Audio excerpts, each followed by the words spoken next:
Mga lodi, backlash na natin yung timing cover tsaka rocker arm itong Toyota Hilux 1GD engine.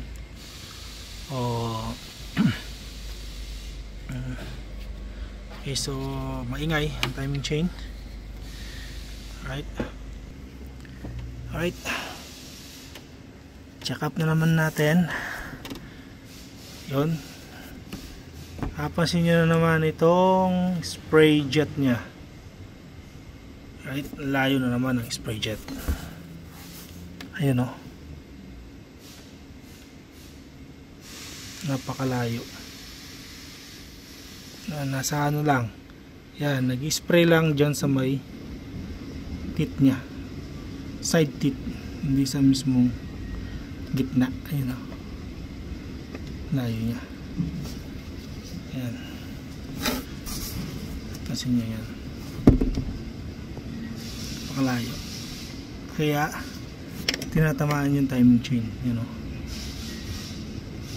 ano na yung nakagasgas na yung timing chain nya. Yan, ito yung mga gasgas ng inner timing chain ng crankshaft to high pressure pump.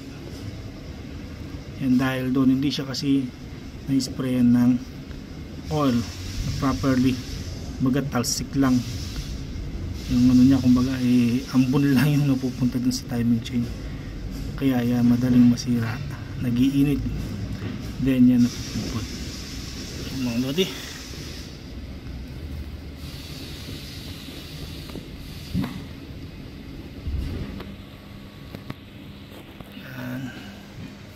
yan, okay, papalitan natin ngayon, tapos i-adjust natin yung spray valve na yan. Ang tanong, pwede ba natin i-adjust yan? Pwede. Ako ang ginagawa ko, sinisikot ko lang siya ng konti, dahan-dahan lang, tatapat lang natin sa may ngipin.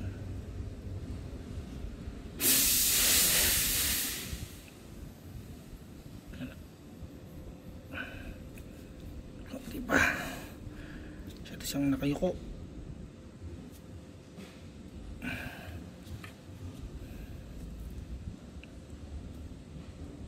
Yan. Okay. Tingnan natin. Tingnan natin kung tapat. Oops. Sumubra.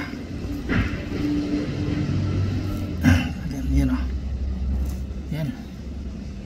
Target na sa may ngipin. Alright. Yan lang mga lodi. Gas-gas. Kung makikita nyo, gas-gas na yung chain. Alright. Okay.